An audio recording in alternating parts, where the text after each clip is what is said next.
मैं डॉक्टर आशीष कुमार जैन, शिक्षाचार्य, महात्मा गांधी चित्रकूट ग्रामोदय विश्वविद्यालय चित्रकूट सतना, मध्य प्रदेश के अंतर्गत समाज कार्य स्नातक पाठ्यक्रम जो कि मुख्यमंत्री सामुदायिक नेतृत्व क्षमता विकास कार्यक्रम के माध्यम से मध्य प्रदेश राज्य में चल रहा है।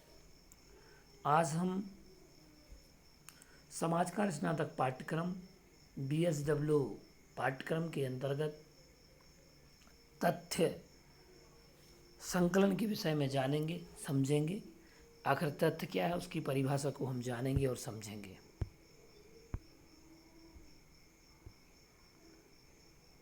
सामाजिक सर्वेक्षण एवं सामाजिक अनुसंधान में शोधकर्ता अपने अध्ययन क्षेत्र, जनता और घटनाओं एवं समस्याओं से संस्था, संगठन, प्रक्रिया, व्यवहार आदि सूचनाओं तथा जानकारियों को एकत्रित करता है। उन्हें तथ्य कहा जाता है। इसे डेटा भी कहा जाता है। तथ्य कितने प्रकार का होता है, इस विषय में हमें जानना है, समझना है कि तथ्य के भेद प्रभेद क्या है। समाजशास्त्रियों ने तथ्य को प्रकृति और स्रोत के आधार पर 4 प्रकार का बताया है। प्रकृति के आधार पर जो तथ्य हैं उनमें से प्रथम भेद जो है वह है गुणात्मक तथ्य, दूसरा है मात्रात्मक तथ्य। ये समाजशास्त्रियों ने प्रकृति के आधार पर इन्हें विभाजित किया है। द्वितीय मुख्य भेद जो है वह है स्रोत के आधार पर तथ्य। दो भेद किए गए हैं। स्रोत के आधार पर प्राथमिक तथ्य और द्वितीयक तथ्य, प्राइमरी डेटा और सेकेंडरी डेटा, इस प्रकार से भेद किए। अब हम समझते हैं प्रकृति के आधार पर जो भेद किए गए हैं उनमें से प्रथम भेद गुणात्मक तथ्य। गुणात्मक तथ्य सूक्ष्म भावना पर आधारित संबंधों की सांद्रता पर आधारित होते हैं, जैसे धर्म, सद्भाव, राष्ट्रीयता, भाईचारा, स्नेह, श्रद्धा, प्रतिस्पर्धा, सहयोग, सौहार्द, सामाजिकता, धार्मिकता, सांस्कृतिकता आदि। ये सभी गुणात्मक हैं, जिसमें गुणों की व्याख्या की जाती है और गुण के आधार पर तथ्य एकत्रित किए जाते हैं। इन्हें समझने के लिए गुणात्मक विधियों का प्रयोग किया जाता है। इसके अतिरिक्त भी जो जीवन मूल्य हैं वो सारे के सारे जीवन मूल्य गुणात्मक तथ्य के अंतर्गत ही रखे गए हैं।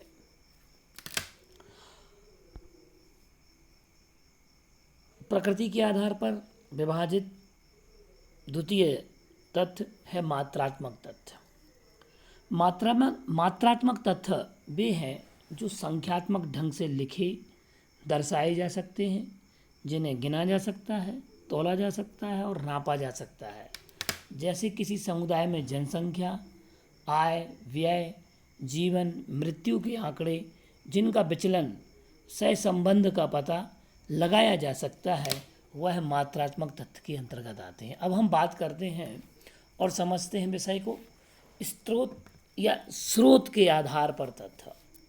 स्रोत का अर्थ होता है उत्पत्ति स्थान, जहाँ से ये तथ्य प्रकट हो रहे हैं, उत्पन्न हो रहे हैं, उद्गमित हो रहे हैं, और हम उसे कहते हैं स्रोत, उद्गम स्थल, उद्गम स्थान।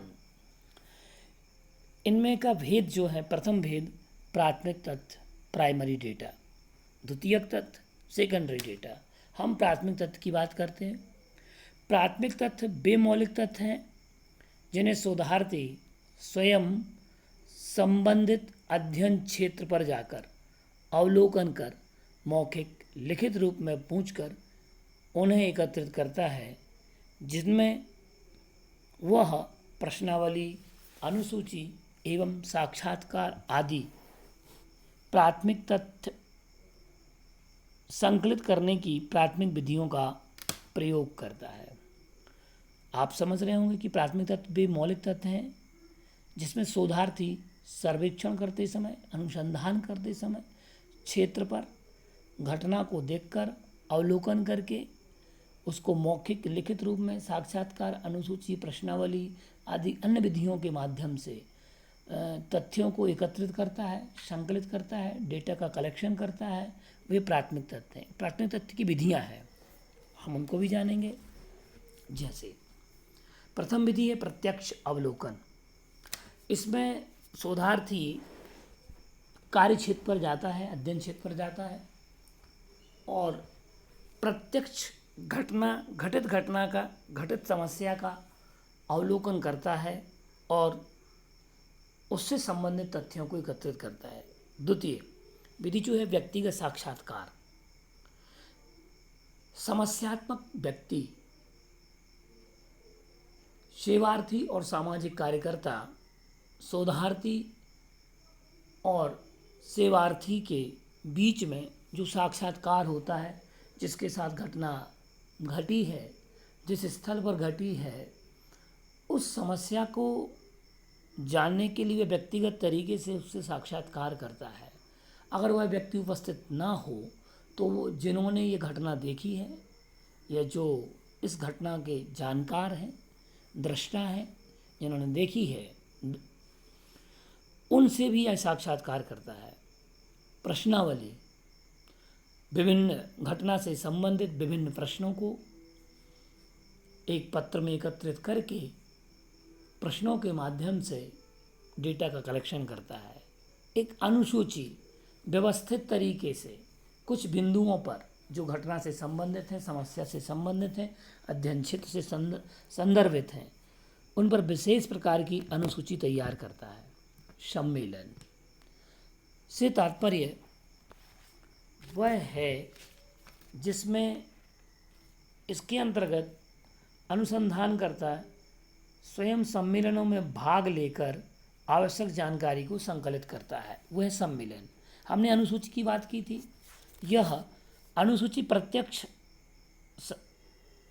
तथ्य संकलन की एक प्रविधि है। इसमें अनुसंधानकर्ता स्वयं अध्ययन क्षेत्र में जाकर प्रत्यक्षतः दत्त संकलन के लिए समस्या से संबंधित प्रश्नों को पूछता है और जो भी उत्तरदाता जवाब देता है उसे स्वयं अनुसूची में भरता है। अनुसूची प्रविधि में हम अवलोकन पद्धति का प्रयोग प्रत्यक्ष तौर पर ही करते हैं।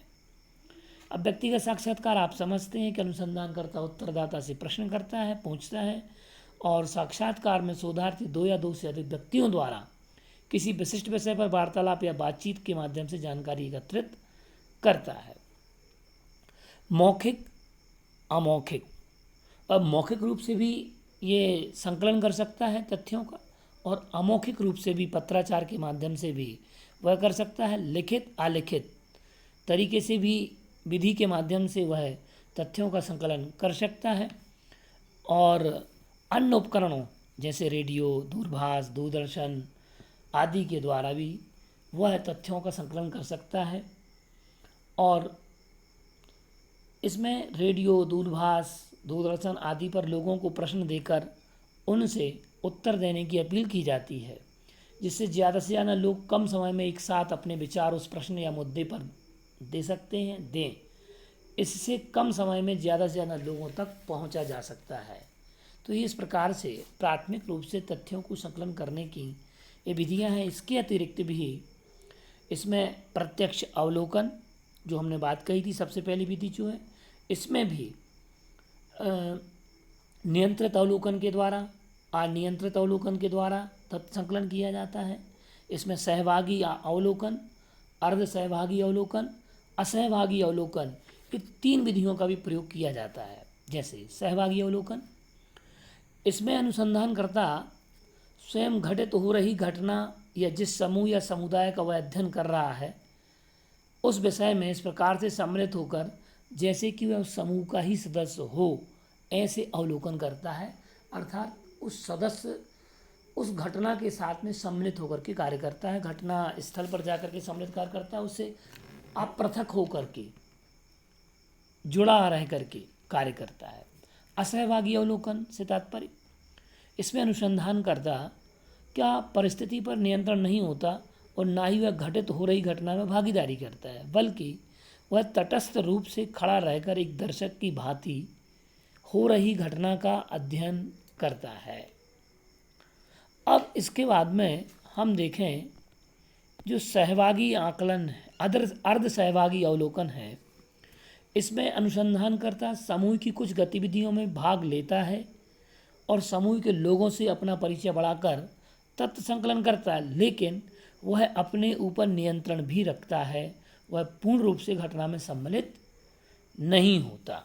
इस प्रकार से ये जो प्राथमिक तथ्य संकलन की विधियां हैं, इसके अतिरिक्त प्रत्यक्ष अप्रत्यक्ष विधियां भी हैं जिनके माध्यम से वह कार्य करता है, संवाददाताओं तक सूचना पहुंचाता है। इसके बाद हम बात करेंगे द्वितीयक तथ्यों की। द्वितीयक तथ्य किसे कहते हैं? द्वितीयक तथ्य वे तथ्य हैं जिसका संकलन अनुसंधानकर्ता स्वयं नहीं करता, अपितु किसी अन्य व्यक्ति के द्वारा वह संकलन करवाता है, किया गया होता है। ये उसे प्रकाशित अप्रकाशित प्रलेखों, रिपोर्ट, पांडुलिपि, पत्र, डायरी, रिकॉर्ड, पुस्तकें, जनगणना, समाचार पत्र, पत्रिकाओं में प्रकाशित लेख, शिलालेख, सूचना आदि से वह उसे प्राप्त करता है। अब इसमें जो द्वितीयक तथ्य कहा है, द्वितीयक तथ्य में इसमें हम देखें कि द्वितीयक तथ्य में यह व्यक्तिगत प्रलेख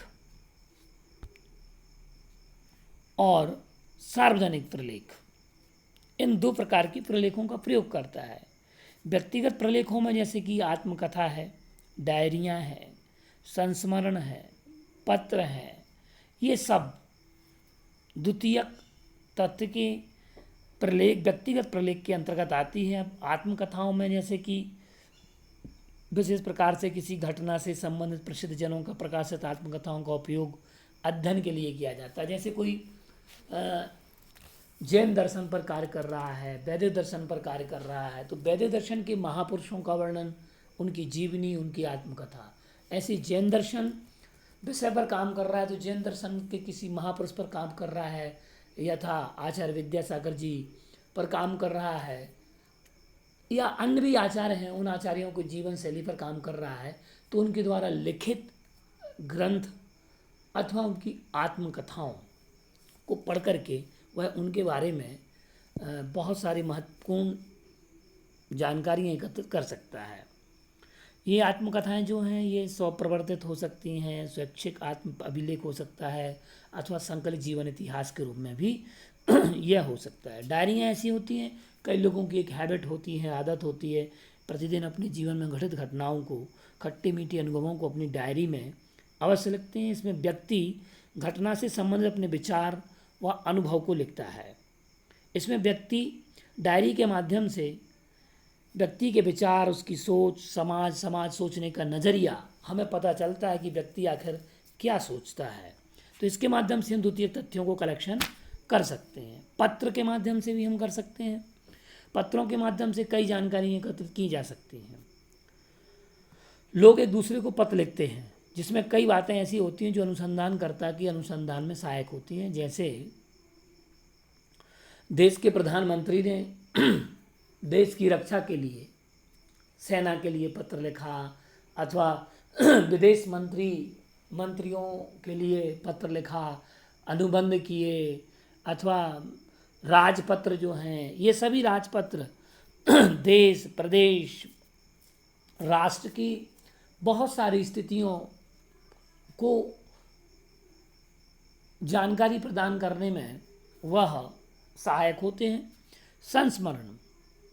संस्मरण से तात्पर्य यह है कि व्यक्ति के जीवन में घटने वाली वह घटनाएं, जिन घटनाओं को वह यात्रा के माध्यम से करता है और उनके यात्रा के दौरान जो उनके अनुभव घटित हुए हैं, और अनुभवों को एकत्रित करके, उन सूचनाओं को एकत्रित करके अनुसंधान करता अपनी संबंधित घटना से उसको जोड़ करके शोध के माध्यम से उनके संस्मरणों को प्रस्तुत करता है। जिसका जैसे देखा जाए कि ऐसे कोई यात्रा करता है, कई स्थान पर जाते हैं हम सर्वेक्षण के दौरान, जिसके कारण कई प्रकार के अनुभवों से, हम खट्टी मीठी अनुभवों से गुजरते हैं। हम अपनी उपलब्धियों को भी देखते हैं, शोधकर्ता को अपनी उपलब्धियां और अनुपलब्धियाँ, कष्ट आदि बहुत सारे कार्य ऐसे होते हैं जो फील्ड पर हमें देखने में मिलते हैं। तो कई समस्याएं भी हमें मिलती हैं, उनका सामना करना पड़ता है। हम लोगों से डोर टू डोर संपर्क करते हैं, जाते हैं। उदाहरण के लिए हमारे देश में भारत में कई विदेशी यात्री आए और उन्होंने अपने अनुभवों को संस्मरण के रूप में लिखा। इससे हमें तात्कालिक सामाजिक, आर्थिक, सांस्कृतिक व्यवस्था का परिचय प्राप्त होता है। उदाहरण के लिए हैंसांग, मैगस्नीज आदि विदेश यात्रियों ने भारत के संबंध में अपने संस्मरण लिखे। इसके माध्यम से भी हमें द्वितीयक तथ्यों को संकलन किया जा सकता है। इसके अतिरिक्त अगर हम देखें तो ये व्यक्तिगत प्रलेख थे। हम सार्वजनिक प्रलेख की बात कर लें। सार्वजनिक प्रलेखों में प्रकाशित प्रलेख और शासकीय प्रकाशित प्रलेख वो हैं जिन्हें कोई सरकारी या गैर सरकारी संस्था प्रकाशित करवाती है। सार्वजनिक प्रलेख को हम मुख्य रूप से दो भागों में बांट सकते हैं। प्रथम प्रकाशित प्रलेख और द्वितीय अप्रकाशित प्रलेख। प्रकाशित प्रलेख वे हैं जो शासकीय अशासकीय संस्थाएं समय पर प्राथमिक अनुसंधान से संबंधित महत्वपूर्ण तथ्य प्रकाशित करवाती रहती है और जिसका प्रयोग कई अनुसंधानकर्ता अपने अनुसंधान के लिए करते रहते हैं। शासकीय प्रलेख जैसे कि पंचवर्षीय योजनाओं का प्रारूप, प्रगति रिपोर्ट जिसको हम प्रोग्रेस रिपोर्ट बोलते हैं, जनगणना रिपोर्ट है, भारतीय रिजर्व बैंक का बुलेटिन है, आर्थिक सर्वेक्षण है, मुद्रा एवं वित्त रिपोर्ट है, उद्योगों पर वार्षिक सर्वेक्षण है, इंडियन ट्रेड है और सामाजिक न्याय व अधिकारिता मंत्रालय एवं गृह मंत्रालय के द्वारा प्रकाशित वार्षिक रिपोर्ट है और वित्तीय वर्ष की वित्त रिपोर्ट है। ये सब जो है ये शासकीय प्रलेख हैं। इसके अलावा अर्धशासकीय प्रकाशन जैसे इसमें नगर पालिका, नगर निगम, जिला बोर्ड आदि से संबंधित कई प्रकार के आंकड़े संकलित करके प्रकाशित किए जाते हैं। एक अंतर्राष्ट्रीय प्रकाशन भी है।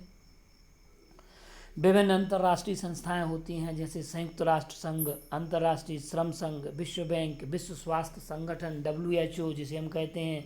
ये अपनी रिपोर्ट वार्षिक तैयार करते हैं, मासिक भी करते हैं और त्रैमासिक पत्र पत्रिकाओं में रिपोर्ट जर्नल में प्रकाशित होती रहती है। आयोग व समितियों की भी रिपोर्ट, इसको हम प्रकाशित प्रलेख कहते हैं। सरकार के द्वारा कई कार्यों को संपादित करवाने के लिए कई समितियों एवं आयोगों का गठन किया जाता है जो अपना कार्य पूर्ण होने पर रिपोर्ट प्रस्तुत करते हैं जिसे प्रकाशित किया जाता है, जिन्हें हम आम नागरिक पढ़ सकता है। उदाहरण के लिए योजना आयोग, वेतन आयोग, वित्त आयोग, शिक्षा आयोग, उच्च शिक्षा आयोग, महिला आयोग आदि बहुत सारी समितियां आज वर्तमान में उपस्थित हैं भारतवर्ष में।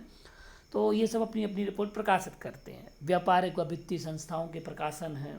भारतीय उद्योगों एवं वाणिज्य संघ तथा निजी संस्थाएं, उदाहरण के लिए Birla group, Reliance group, Tata company, stock exchange और वर्तमान में ऐसी Patni group, RK marble group आदि बहुत सारे, आदित्य बिरला ग्रुप आदि बहुत सारी संस्थाएं हैं जो अपनी व्यापारिक वित्तीय प्रकाशन करते रहते हैं। विश्वविद्यालय एवं शोध संस्थाओं के